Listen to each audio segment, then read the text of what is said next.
오늘 시편 144편 1절부터 4절까지 말씀을 같이 읽었습니다. 2절에 보면 여호와는 나의 사랑이시오 그렇게 되어 있죠. 여호와는 나의 사랑이시오. 하나님은 우리에게 사랑이 되십니다. 하나님은 사랑이시다 그런 말이죠. 그러니까 하나님은 사랑이시다. 여호와는 나의 사랑이시오. 하나님은 사랑이십니다. 이렇게. 사랑은 하나님이다. 하나님은 사랑이시다. 그게 이제 그 하나님의 그 본성인데, 하나님의 전부죠. 사랑이라는 게. 그러니까 사랑을 한다는 것은 사람에게 주신 하나님의 그 본성이라는 것입니다. 사랑이라는 것. 그거를 가장 잘 나타내 줄 수 있는 사람이 부모의 사랑이에요. 그러니까 하나님의 사랑을 가장 잘 나타내는 게 부모의 사랑이라는 거예요. 그런데 이제 부모가 사랑을 잘 못한 사람들은 그 자녀들이 그 하나님의 사랑을 잘 깨닫기가 어렵다 그렇게 얘기를 하는 경우도 있어요. 그러니까 부모가 하나님의 사랑하고 가장 닮은 거예요. 그 어떤 마음이 이렇게 닮았냐면, 사람이요, 아무리 이렇게 폭력배나 다른 데서 나쁜 짓을 많이 하는 사람도 자기 자식에 대해서는 귀하게 여깁니다. 자기 자식은요. 다른 데 가서 막 나쁜 짓 하는데 집에 와서 자기 자식한테는 잘한다는 거죠. 참 희한하죠. 그러니까 그게 본성이라는 겁니다. 이 사랑이라는 게. 그러니까 하나님이 주신 마음이에요. 그러니까 왜 하나님은 사랑이시니까. 그러니까 그 부모가 진짜 사랑이 없다 그러면 그건 부모의 역할을 그 자기의 책임을 안 하는 거죠. 부모의 역할을 안 하는 거예요. 왜냐하면 하나님은 우리 보고 사랑하라 그러는 거거든요. 자녀들을 사랑하라. 그런데 그거를 안 하는 거예요. 자기는 그러니까 하나님을 잘 모르죠. 하나님 잘 모르니까 또 그렇게 하는 거고, 하나님을 알면은 이게 사랑하게 돼 있어요. 어떤 사랑을 하게 돼 있냐면, 조건이 있고 없고를 떠나서 내 자식이 이렇게 하니까 내가 사랑한다는 그런 마음이 아니라, 그렇게 안 해도 그냥 사랑하는, 본성적으로 사랑하는 마음이 있단 말이에요. 그러니까 그거는 조건이 없는 사랑이라는 거죠. 그래서 그거를 무조건적인 사랑이다. 여기 가장 닮은 사람이 누구냐면 부모예요. 여러분, 그 남편과 아내도 조건이 굉장히 많습니다. 그죠? 네가 나한테 이렇게 해주면 내가 이렇게 해줄게 하는 그런 게 많아요. 그런 그 자녀들도 그래요. 자녀들도 부모가 나한테 이렇게 해줬으니까 내가 이렇게 하지, 이제 그런 애들도 많아요. 그런데 부모들은 정상적인 부모예요. 비정상적인 부모 말고요. 정상적인 부모는 자녀한테 뭘 기대해서가 아니라 본능적으로 그냥 그게 된다는 겁니다. 본능적으로. 그거를 이제 하나님의 사랑이다라고 볼 수가 있는 거죠. 가장 닮았다. 하나님의 사랑은 아니지만, 하나님의 사랑과 똑같진 않지만 많이 닮았다. 그래서 자녀들을 위해서 희생하는, 부모의 마음은 자녀들을 위해서 희생하는 거죠. 아이를 건지고 자기가 그 반동에 의해서 떨어져서 죽었다는 그런 부모들도 있고 뭐 이러잖아요. 뉴스 같은 데 보면은 그게 본능이라는 거죠. 자녀를 살리고 자기가 대신 희생한다는 그런 게 본능적으로 이렇게 나타나는 그 부모의 마음입니다. 근데 그거를 못 느끼고 살아갔다면 좀 부모의 사랑을 못 받아서 그런 거죠. 제대로 이게 부모의 사랑이 뭔지 잘 이렇게 이해가 안 된다. 그런 사람들도 많이 있었어요. 제가 얘기를 들어보면 그런 사람도 꽤 있더라고요. 부모의 사랑을 잘 모르겠다. 사실은 그런 못 느끼고 살았다. 그런 마음이 이렇게 든다. 이렇게 해요. 모르겠어요. 저는 어릴 때나 뭐 이렇게 보면은 다 부모의 사랑이라는 건 무조건적인 사랑이고, 그런 희생적인 사랑이라는 것을 뭐 체험하고, 그죠? 우리 그렇게 옛날 우리 부모들은 거의 뭐 그렇게 살았던 것 같아요. 그러니까 자라나서도 부모님이라는 건 이렇게 하는구나라는 건, 죽을 때까지 이렇게 하시다 가는 게 부모인가 보다 이렇게 생각을 하고, 그러니까 내가 효도하지 않으면 정말 희생만 하다가 그냥 가시겠구나. 이제 그런 이제 생각이 이제 드는 거죠. 근데 그걸 못 느꼈다고 그러면 고아와 같은 것이고, 과부와 같은 것이고, 나그네와 같은 그런 사람이죠. 그런 사람들은 누구를 빨리 찾아야 되는 거냐면 하나님을 빨리 찾아야 되는 거예요. 하나님은 무조건적인 사랑 어디서 찾아야 되는 거예요? 하나님이 그렇다라는 건 어디서 찾아야 돼요? 성경 말씀에서 찾는 거예요. 왜 성경 말씀에서 그걸 찾아야 되냐면, 사람은요, 이게 그 진리라는 게 있어요. 진리라는 게 있고, 우리가 생각하는 어떤 사실이 있어요. 내가 살아가는 것이 어떤 사실이죠. 그런데 그 살아가는 이런 것이 사실인데, 근데 진리라는 게 있다고요. 사실 말고 진리라는 게 있어요. 그 진리라고 하는 거는 우리가 생각하는 거하고 좀 다르게, 우리가 생각하는 거는 우리가 생각하는 하나님은, 신은 이런 건데 나한테 이렇게 해주고, 또는 나는 그렇게 반응을 하고, 이런 사실이 있는데, 진리는 그렇지 않아요. 진리는 딱 정해져 있어요. 그래서 변함이 없어요. 진리라고 하는 건 변함이 없어요. 그 사람들도 사랑을 나누어도 다 이렇게 조건적이거든요. 근데 하나님은 조건을 따져서 사랑하는 게 아니라는 거예요. 원래 하나님의 사랑은, 그러니까 사랑을 전제로 하고 본다는 거죠. 그러니까 사람들은 무엇인가 행하는 걸 보고, 조건을 보고 사랑하는 거예요. 그걸 조건적인 사랑이라고 그러는 거거든요. 그러니까 조건을 보고, 당신이 이만큼 하면 내가 그걸 보고서 확인이 되면 내가 이렇게 해줄게 하는 게 조건적인 사랑이란 말이에요. 근데 하나님은 그런 조건을 놓고 사랑한 게 아니에요. 죽으러 와야 되겠다라고 먼저 사랑을 선포하는 거죠. 내가 죽으러 갈게. 내가 먼저 그냥 나 죽을게. 이게 이제 조건을 본 게 아니라 자기가 먼저 희생하려고 했던 거예요. 그러니까 희생하고 그 다음 사랑할게, 이런 거예요. 그러니까 그걸 전제로 하기 때문에 무조건 사랑이라는 거예요. 이게 조건 사랑은 사랑하는 걸 보고 내가 이렇게 해줄게 라는 게 조건 사랑이니까, 그거는 인간들은 누구나 마찬가지예요. 자녀들도 그렇고, 남편과 아내도 그렇고, 뭐 성도끼리도 그렇고. 근데 그런 게 마음이, 그러니까 네가 어떻게 행하는 걸 보고 그 사실이 있으면 내가 이렇게 반응을 하게 되겠다라고 그때 마음을 갖는 거거든요. 그게 조건이란 말이에요. 근데 하나님은 전제를 하는 거예요. 네가 이런 조건을 가진 게 아니라 나는 그런 거 상관없어. 그런 네가 어떻다는 사실을 내가 상관하지 않고, 그냥 내가 먼저 그냥 죽어서 희생을 함으로 그 다음에 내가 사랑을 시작한다. 그러면 이거는 자기를 죽이고 사랑한 거예요. 그러니까 죽을 때까지 사랑하는지 내가 보고서, 네가 죽을 때까지 사랑하나 보자 하고서 했더니 죽었어요. 그러면 이제 어떻게? 그 다음에는 없잖아요. 우리 인간들은 죽을 때까지 사랑하나 볼게 하면 죽을 때까지 가서 딱 보니까 죽었어. 그 사랑한가 보다. 이렇게 이제 그때까지 본 거니까 그때 가서야 하는 거예요. 근데 늦은 거죠, 그때는. 그죠? 이미. 그 전에 알아야 되는데 늦은 거잖아요. 그걸 이제 조건이라 그래요. 조건적인 사랑. 근데 하나님은 죽을 때까지 사랑할게를 이미 죽었어요. 그러니까 그걸 이미 끝내고 사랑하는 거니까 조건이 없어진 거예요.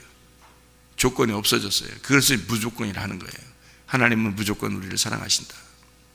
그래서 하나님은 처음부터, 성경의 처음부터 그냥 내가 죽으러 갈게. 그 언약이야, 언약. 예, 약속할게. 내가 죽으러 간다. 그걸 전제하고 너를 사랑하겠다는 거니까 조건이 없죠. 그러니 얼마나 우리를 사랑하시겠습니까? 이건 뭐 부모의 사랑보다도 훨씬 더 높은 사랑인데, 그걸 아가페 사랑이라 그렇게 이야기를 하는 거거든요. 그래서 여호와는 나의 사랑이시오. 그분은 나의 사랑이시다. 그분은 조건을 갖추지 않은, 조건 없는 사랑을 가지신 분이다. 하나님은. 그래서 그런 사랑을 가지신 분이니까 우리는 그 하나님의 사랑을 깨닫기만 하면, 이제 못 깨달으니까 그렇지, 깨닫기만 하면 그 사랑을, 자, 남편과 아내가, 자녀와 부모가 정말 날 사랑하는구나 라는 걸 깨닫게 되면 어때요? 마음이 뭉클해지고요. 마음이 슬픈 게 아니라 마음이 뭉클해지면서 속에 있는 뭐예요? 엔돌핀이 막 생기겠죠. 예. 그러니까 사랑받으면 엔돌핀이 막 생기는 거예요. 몸이 면역 체계가 막 강해지고 건강해지는 겁니다. 몸도요. 몸이 반응을 하는 겁니다. 그 의미를 깨달았을 때 속에서 몸이 반응을 하는 거예요. 그죠? 나를 사랑하는구나 라는 것을, 의미를 깨달을 때 몸이 반응하죠. 영도 마찬가지입니다. 의미를 깨달았을 때 영이 반응하는 거예요. 진리라고 하는 건 어떤 사실에 근거하는 게 아니라요, 진리 자체가 사실인 거예요. 그래서 진리는 이미 정해진 겁니다. 그러니까 정해진 사랑이기 때문에 이 진리를 깨닫게 되면 그 의미가 내게 반응을 일으킨다고요, 우리한테. 근데 이거는 우리를 배신하지 않아요. 그러니까 진리라고 하는 건 배신하지 않는다고요. 그 진리니까.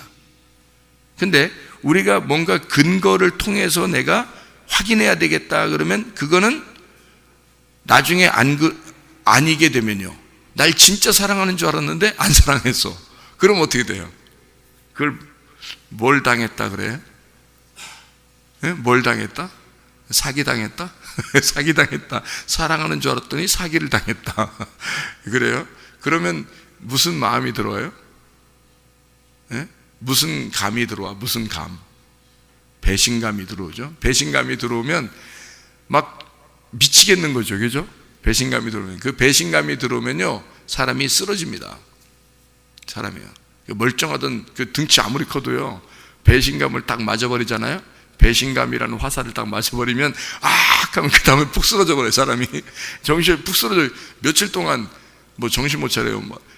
몇 년 동안 정신 못 차리는 사람도 있고요. 이렇게 배신감을 이렇게 딱 느끼게 되면, 그러면 정신이 없어져요. 푹 쓰러져 버립니다. 사람이 몸도 푹 쓰러지고 진짜 영이 깨져 버립니다. 배신감을 느끼면요. 여러분, 배신감 많이 느껴봤나요, 여러분?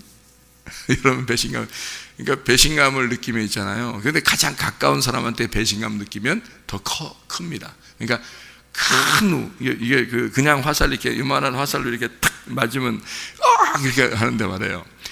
막 그 전봇대만한 화살로 그것도 거기에 불 붙여가지고 꽉 맞으면 그냥 그냥 사망에 가까워져요. 사망에 그냥. 전 그거 맞아봤거든요. 전봇대만한 화살에다가 불 댕겨가지고 거기다가 불 화살을 팍 맞아보니까요, 그냥 정신을 못 차려요. 몇 년 동안 정신을 못 차리고 그냥 몸이 망가지고 영이 깨지고 막 그런 걸 경험을 했어요, 제가.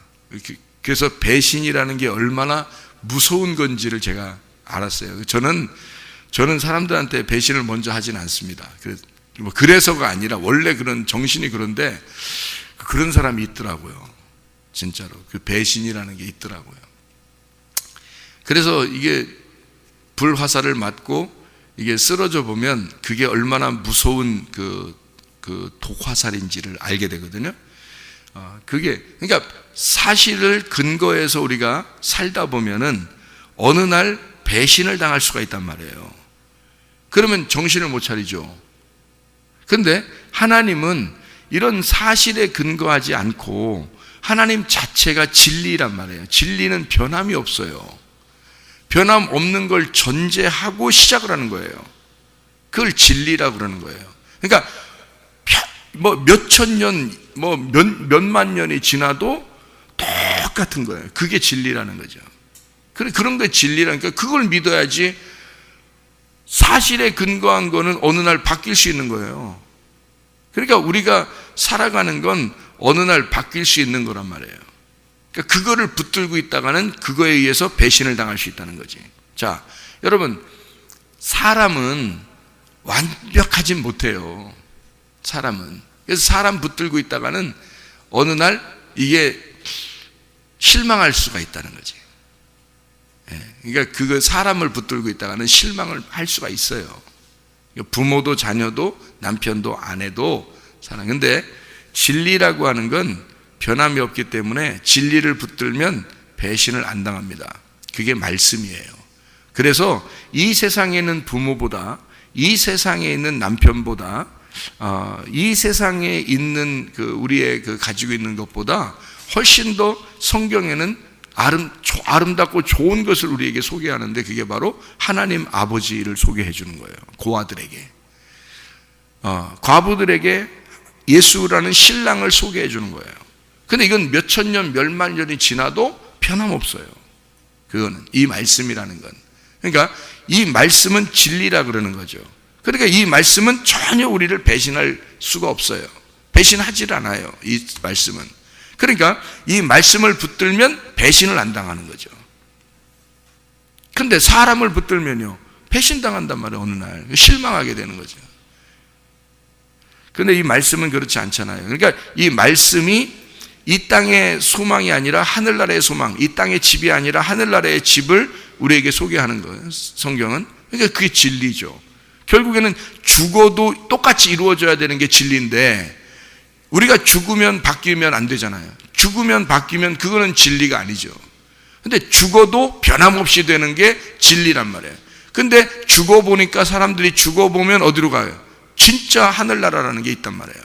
그러니까 죽어보면 그 영의 세계가 분명히 있고 그게 성경이 맞다는 사실이 거기 가서도 증명된단 말이에요. 그러니까 성경 말씀은 예전이나 지금이나 앞으로도 계속 똑같으니까 그걸 진리라 그러는 거란 말이에요. 그러니까 이 진리를 붙들자는 거죠. 이게 우리의 생각을 붙드는 게 아니라, 우리의 사실을 붙드는 게 아니라 진리를 붙들자는 겁니다.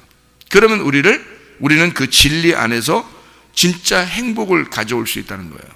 그러니까 하나님은 우리를 사랑하신다. 자, 하나님이 날 사랑하신다는 걸 붙들고 싶어요? 다른 게 날 사랑한다는 걸 붙들고 싶습니까? 하나님이 날 사랑한다는 걸 붙들면 이거는 죽어도 그게 사실이에요. 죽어도 그게 진리고, 그건 우리가 죽을 때까지 살다가 죽어도 그게 진리가 되는데, 우리가 사람들이 날 사랑한다라고 생각했는데 그거는 그 사람이 진짜 속마음 속에 막 이 처음부터 알파와 오메가로 사랑하는지는 우리가 모른단 말이에요. 여러분 진짜 그렇게 사랑하십니까? 아내를 그렇게 사랑하나요? 알파와 오메가로? 안 되는 거거든요. 부모와 자녀가 그렇게 돼요? 안 되는 거거든요.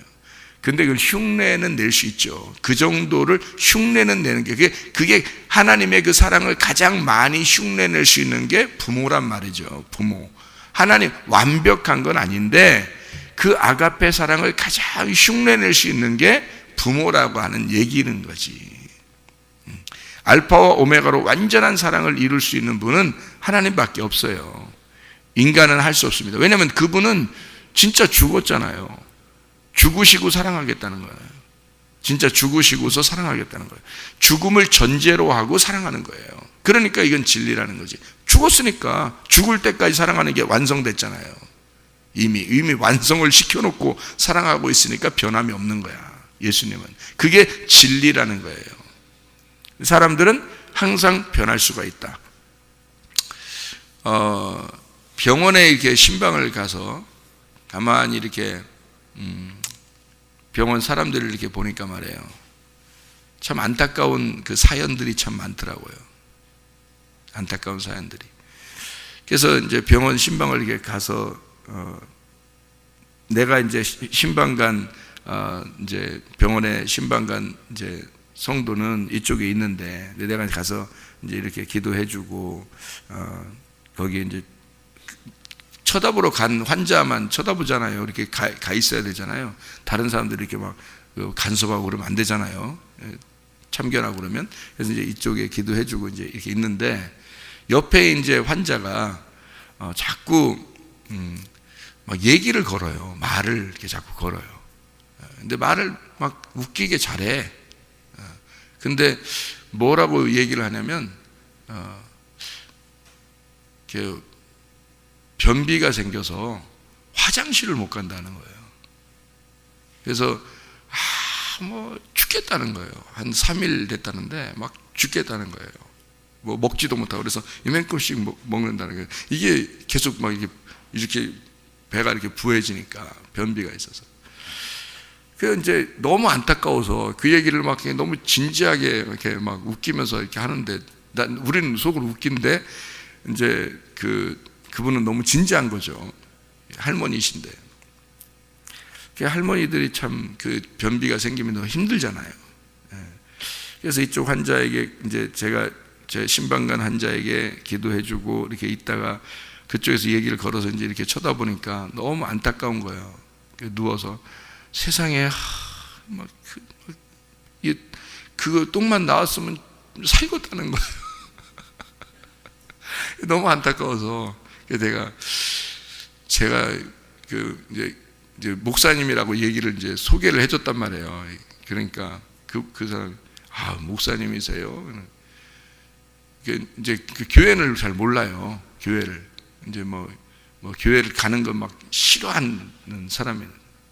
그럼 제가 어떻게 해요? 물어봤죠. 어떻게 제가 목사인데 또 기도 한번 해드릴까요? 그렇게 했단 말이에요.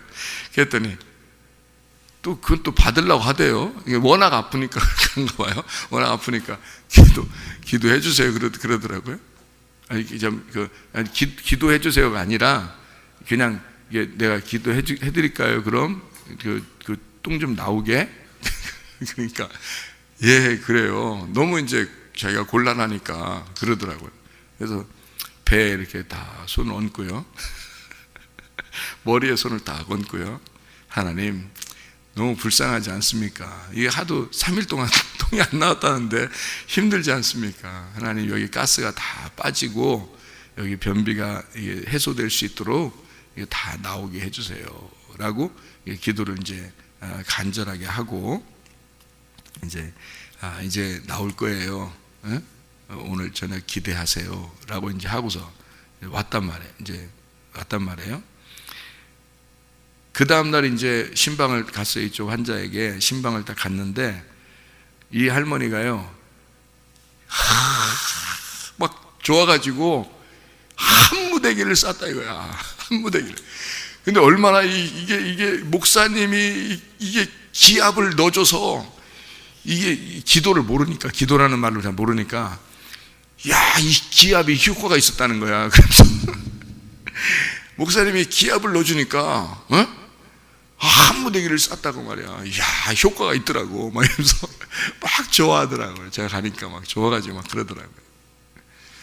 근데 그날 이제 제가 이 얘기를 하려고 했던 게 아니라 그 옆에 또 하나 환자가 있었는데 이 눈을 이제 수술했는지 이 눈을 이렇게 감고 있는 거, 이렇게 붕대로 이렇게 감고 있는 거예요. 근데 딸이 이제 병문안을 이제 와서 이제 간호를 하는 거죠. 근데 눈이 잘 안 보이니까 이렇게 이게 할머니인데 눈을 이렇게 수술했으니까. 근데 딸이 이제 와서 병 간호를 하는데 얼마나 피곤하겠어요. 그러니까 옆에서 이렇게 하고 쭈그리고 이제 누워 있는 거죠, 딸이. 그러니까 이 할머니가 잘 안 보이잖아요. 근데 이 딸이 병원이 그렇게 춥지 않잖아요. 온풍기도 잘 나오고 그러니까. 근데 추울까봐 자기 그 이불을 이렇게 잘 안 보이니까 더듬더듬 하면서 이 딸한테 덮어주는 거예요. 그게 뭐겠어요? 사랑이에요. 본능에서 나오는. 딸한테, 여러분 그 자다가 보면 애들 왜 입을 막 걷어차고 자는데 중간중간에 왜 오줌 말아서 일어나는 경우도 있잖아요. 일어나서 보면 애가 입을 막 걷어차고 이렇게 자면 어때요? 다시 와서 그냥 자요? 본능적으로 어때요? 입을 덮어주고 잡니다. 부모의 마음이라는 게 그런 거거든요. 그거를 본 거예요, 저희들이. 그러니까 그 눈이 수술돼서 눈 안 보이는데 본능적으로 이 아이, 자기 딸이 옆에서 이렇게 쭈그리고 자는 거를 이렇게 희미하게 아는 거죠. 그러니까 본능적으로 자기 그 덮는 거를 이렇게 딸한테 덮어주는 그 모습을 보게 된 거죠. 저게 사랑이다. 사랑이다. 누가 가르쳐줘서 그럴까요? 아니에요. 그거는 하나님이 우리의 속에 집어넣어 놓은 사랑이었던 거죠. 본성이었던 거죠. 자, 하나님이 어떤 분이니까? 사랑이시니까. 변할 수 없는 사랑이시니까. 그걸 누구한테 가장 많이 집어넣어 줬다고요? 부모에게 가장 많이 집어넣어 줬다고요. 그게 하나님 아버지의 사랑이라는 걸 알려주려고 집어넣어 줬다는 거죠. 그러니까 하나님은 사랑이십니다. 사랑이, 왜 하나님은 사랑이실까? 하나님이 왜 우리를 그리 사랑하셔요? 그냥 사랑하니까? 하나님이 우리를 왜 사랑하는가? 우리가 행복했으면 좋겠으니까. 자기가 나는 죽을 테니, 나는 너를 위해 죽기까지 사랑할 테니 너는 뭐 하라고? 행복하라고. 나는 죽을 때까지 널 사랑할 테니 너는 행복해라. 내가 사랑만 해줄 테니까 너는 행복해야 돼. 그게 우리 하나님 아버지의 사랑입니다. 그럼 우리가 불행하게 살면 되겠어요? 안 되겠어요? 안 되는 거예요. 그 하나님의 뜻이 아닙니다. 행복하게 사는 게 하나님의 뜻입니다. 그렇죠? 그러니까 그 아련한 그 사랑, 그 나를 진짜 사랑하기 때문에 혼낸다, 그걸 알았을 때 그 자녀들이 나중에서야 그걸 깨닫죠. 부모가 나를 사랑하기 때문에 때렸고 부모가 나를 사랑하기 때문에 혼냈다는 사실을 나중에 알게 되면 그 마음이 어때요? 아련합니다. 근데 부모가 자기 승질에 못 이겨서 나를 때렸다. 부모가 자기 승질에 못 이겨서 나를 혼냈다. 이런 식으로 생각되면 어떨까요? 아련한 가슴에 그 사랑이 남는 게 아니라 증오와 미움과 배신감이 남겠죠. 그런데 진짜 사랑, 하나님의 사랑이라는 걸 아는 본성을 가진 부모가 진짜 사랑을 나누었을 때, 그러면서도 혼내거나 진짜 칭찬하거나 어떤 상황에도 그런 사랑을 가졌을 때 우리는 그거를 아련하게 가슴 속에 깨닫게 되는 거죠. 그런 의미를 알게 됐을 때 몸이 어떻게 되겠어요? 그 사랑에 반응을 하는 겁니다. 그럼 몸이 어떻게? 막 면역이 증가되는 거예요. 면역력이 증가되죠. 영도 회복이 되죠. 나를 사랑하는 자가 있으니까. 그것보다 더 위대한 사랑이 하나님의 사랑입니다. 그러니까 이 하나님의 사랑을 우리가 깨닫고 산다는 것은 진정한 행복, 진리 안에서의 행복을 깨닫는 것은 하나님의 사랑이에요. 저는 이 말씀에서 여러분이 이 진리, 말씀이라는 하나님의 말씀에서 사랑을 깨닫고 하나님의 사랑을 깨닫고 그 진리 안에서 행복하기를 원한단 말입니다. 하나님도 그래야 네가 진짜 행복하니까. 너 이 세상에 있는 건 널 속일 수도 있어. 널 속일지도 몰라. 그러나 나는 너를 속일 수가 없어. 나는 너를 죽기까지 사랑했으니까. 나는 너를 끝까지 사랑했으니까 너는 내 안에서 행복해야 돼. 하나님의 말씀, 이 진리 안에서 너는 행복해야 돼. 그래서 진리는 우리를 행복을 가져다 줍니다. 그래서 진리를 깨달으면 깨달을수록 그 의미를 알게 되고 그 의미를 아니까 하나님의 마음이 알게 되는 거예요. 하나님 마음을 알게 되니까 그 마음에서의 그 사랑을 깨닫게 되니까 아련한 거죠. 가슴이. 진짜 사랑을 깨닫게 되는 거죠. 하나님이 우리를 이렇게 사랑하셔. 그걸 깨닫게 되는 겁니다. 우리 그 성경 어제 우리가 같이 읽었던 거 신명기 33장에 29절의 말씀, 이스라엘이여 너는 행복한 사람이로다. 여호와의 구원을 너같이 얻은 백성이 누구냐? 그는 너를 돕는 방패시요 내 영광의 칼이시로다. 내 대적이 내게 복종하리니 내가 그들의 높은 곳을 밟으리로다. 하나님, 우리에게 하나님은 우리가 행복한 사람이 되기를 원하신다. 이 행복한 사람이 되기를 원하시는데 그냥 너 행복해야 돼, 그게 아니라 내가 네 편 돼줄게. 내가 네 편 돼줄게. 항상 너는 내가 같이 있을게. 내가 임마누엘 할게. 내가 너의 방패가 되고 내가 너의 칼이 될게.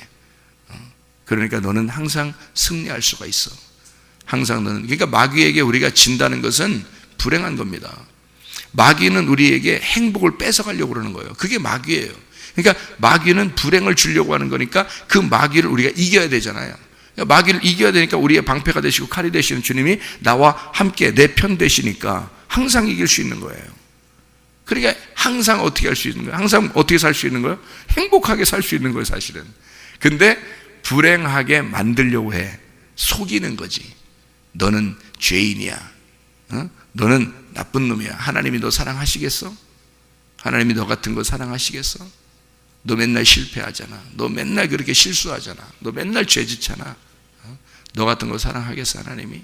너 잘해야지 하나님 사랑하는 거야. 너 알잖아. 너도 너한테 잘하는 사람 좋아하잖아. 너한테 못해주는 사람 네가 좋아하냐? 아니, 나한테 못해주는 사람 안 좋아하는데. 너 미워하는 사람 네가 좋아해? 아닌데. 너 좋아하는 사람 네가 좋아하지? 응. 그러니까 하나님을 어떤 식으로 만드는 거예요, 마귀는? 조건적인 하나님 만드는 거지. 네가 잘할 때 너한테 사랑해주는 하나님을 만드는 거지, 이 마귀는. 그죠? 마귀는 그렇게 우리를 속이는 거예요. 그런 사랑은 이미 끝났다니까요. 하나님에게서는 죽어버렸으니까, 나를 위해 죽어버렸으니까 이미 끝난 거란 말이에요. 그래서 사랑으로 완성, 십자가가 사랑의 완성이에요. 그것으로 이미 완성해놓고 우리를 사랑하기 때문에 변함이 없단 말이에요. 하나님은 그래서 변함이 없는 사랑을 가지고 있는 게 진리야. 근데 마귀는 조건을 내걸어. 이렇게 해야, 네가 이렇게 해야 하나님이 널 사랑하지라고 조건을 내건단 말이에요. 그게 마귀야. 그러니까 조건에 자기가 부합하지 못하면 어떻게 돼? 불행하다고 느껴지는 거죠. 나 불행할 수도 있어. 나한테 이렇게 이런 화가 온 것은 내가 이런 잘못했기 때문에 그런 거야. 하나님은 어떻게 해요? 네가 잘못해서 그런 게 아니라 너가 잘못한 것 때문에 내가 죽었어. 그래서 네가 지금 잘못해서 화가 오는 게 아니라 그런 화를 마귀가 만들어낸 거야. 그런데 나는 그걸 통해서 나는 너를 교육하고 싶어. 난 너를 가르치고 싶어. 하나님은 우리를 학습을 하는 거죠. 가르치려고 하는 거지. 마귀는 우리를 가르치는 게 아니라 우리를 불행하게 만드는 거지. 그렇죠? 마귀는 불행하게 우리를 끌고 내려가는 거고, 하나님은 그걸 통해서 가만히 두시고 있어. 어떨 때는. 왜? 네가 승리해서, 내가 너와 함께 있으니까 네가 승리해서 올라오기를 기다리는데 그걸 학습을 한단 말이에요. 가르쳐 주는 거예요. 우리에게 뭔가 가르쳐 주는 거예요. 그래서 고난받는 것이 내게 유익이라. 다윗이요, 시편 119편 71절에 고난받는 것이 내게 유익이라. 그걸 통해서 뭐 했다고? 하나님의 율례를 배우게 되었나이다. 아, 이게 나를 교육시키는 거였구나. 그 고난이라는 게. 마귀는 고난을 주려고 그러고 불행을 주려고 하지만 하나님은 그걸 통해서 어떨 때는 기다리신다. 왜? 너가 그걸 통해 배워야 하니까. 하나님의 사랑을 배워야 하니까. 하나님의 무한한 그 사랑을 배워야 하니까. 그리고 너는 행복이 무엇인지를 배워야 하니까. 전도서 하나 읽고 마치도록 하겠습니다. 전도서 6장 6절 말씀. 그가 비록 천년의 갑절을 산다 할지라도 행복을 보지 못하면 마침내 다 한 곳으로 돌아가는 것뿐이 아니냐.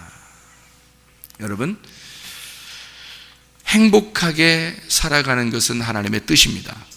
그 뜻에 반응하는 사람들이 되어서 진짜 행복한 사람으로 살다가 주님 만나시기를 바랍니다. 기도하겠습니다.